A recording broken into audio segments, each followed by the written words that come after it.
好，接下来呢，我们来说一下 SketchUp 2016的最基础的命令的应用。首先呢，我们先说第一个，就是我们的标准命令。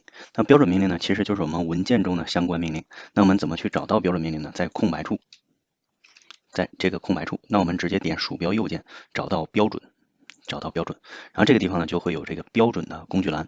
那还可以再看一个什么呢？我们再看一个基础的叫相机，好，那我们这两个呢一块来讲。这个呢是相对来说比较基础的内容，那我们呢就过得快一点。首先我们先看标准，标准中呢第一个呢就是新建，它的快捷键呢是 Ctrl 加 N 啊，这个呢都是通用的啊，Ctrl 加 N 也可以通过文件中呢我们点击新建。Ctrl 键加 N 键就是我们的新建，好，你点击它呢，它可以自动的创建一个新的文件来，好，这是第一个。第二个呢就是我们的打开文件，那例如呢我们这里边呢想打开以前我们所做的一些个文件，那我们这里边呢就可以找到，例如我找到我以前的工作文档，然后呢找一个 SketchUp，例如这个啊草图。好，它呢就可以把我们以前创建的一个场景呢进行打开啊，它是可以进行打开文件。另外一个呢就是保存，保存的快捷键呢是 Ctrl 加 S， 这个应该都知道。那我们直接点击保存，那这个文件呢它就会直接的再次的保存进去。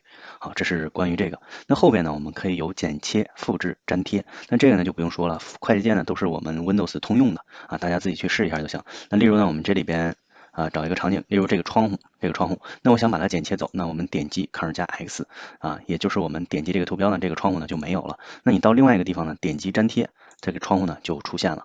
那它和我们的复制呢是不太一样的。我们点击这个窗户，如果你点复制的话，点复制，然后呢到其他区域呢，我们点粘贴就可以了。好，在这边呢，我们直接点击复制粘贴就可以了。你会发现它是直接把它复制出来一个的啊。这几个呢我就不再多说了。另外一个呢就是我们的这个擦除，其实就是删除。那我们不要哪一个呢？直接点击它，让它点击这个就可以把它删除掉了。那快捷键呢就不用说了，剪切呢是 Ctrl 加 X， 复制呢是 Ctrl 加 C， 粘贴呢是 Ctrl 加 V， 然后擦除呢是 Delete 啊，这是这几个快捷键。另外一个呢后边呢是我们的这个撤销，也就是撤回我们上一次的操作。那快捷键呢是 Ctrl 加 Z， 也就是撤回刚才的操作。那后面这个呢是重做，也就是说重复，就是例如我刚才回到上一步了，那我下一步是什么呢？我可以点击重做，那重做的快捷呢是 Ctrl 加 U，Ctrl 加 U 跟 Windows 的都是通用的。OK， 后面呢还有我们的打印，还有呢是模型的信息，模型信息。那模型信息呢我们前面都讲过了，对吧？模型信息，那我们这里面可以看出来这个空间呢一共有多少个边线，多少平面等等，这里边呢我们就不再多说了。那打印呢我们以后再讲到后边图纸输出的时候呢再去说的。OK， 这一块呢我们就跳出。那标准呢是非常基础的操作，那适合于我们的新手。如果你不太明白的话呢，就按照我的操作呢整个的过一遍，看一下就可以了。好，那我们直接把这个关闭。那接下来呢我们说一下相机。相机呢，我们先说第一个叫环绕的观察，环绕观察它是什么样的一个东西呢？我们接下来打开看一下。点击它之后，它这个鼠标呢就会放成一个红色和绿色的一个中间轴的位置啊。那我们这个时候呢就可以进行去旋转着观察我们的视图了，旋转着观察视图。如果你说，哎，这样的话太麻烦了，那这个呢是新手专用的。那我们一般情况下是怎么去用呢？我们一般情况下都是按照我们自己的键，按下我们的 Ctrl， 按下这个空格键，按下空格键啊，点鼠标的中键，按下空格键，点鼠标中键，或直接按下鼠标中键就可以了。直接按下鼠标中键，不要松啊，按下鼠标中键不要松就可以了。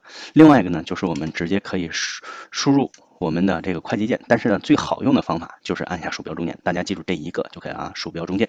好，后边这个呢是我们的这个平移，这个平移的快捷键呢，我们一般情况下呢是什么呢？是按下 Shift 的键，按下 Shift 的键，按下鼠标中键，叫按下 Shift 的键不要松，按鼠标中键就是平移。你或者是直接输入 H。直接输入 H 啊，直接输入 H， 按下鼠标左键就可以来回的平移了。按下 H 键啊 ，H 键 ，H。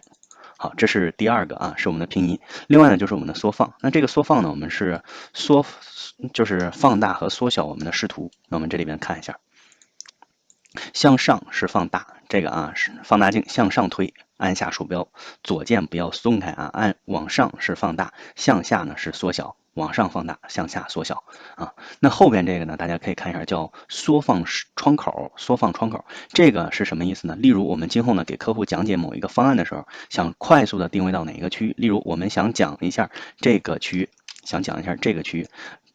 这个衣柜的顶面和上面的一个关系，那我们就可以用这个缩放窗口选中它一下，迅速的就会进入到这个区域中。好，不知道大家看明白没有啊？我们再次回过来。例如呢，我们这次换一个角，换到哪个角呢？我们现在呢想快速的看一下电视机的区域，那我们直接可以选择缩放窗口，然后呢就像画矩形一样，鼠标左键按下不要松，然后呢向右拖出松开，这个时候就能快速的定位到这个电视机的位置。OK， 这是我们的缩放窗口。那后面呢叫充满视窗，充满视窗呢，它是将这个模型里边，就是这个场景中所有的模型为单位，然后呢让它所有的图形呢都进入到我们的视口中，都进入到视口中。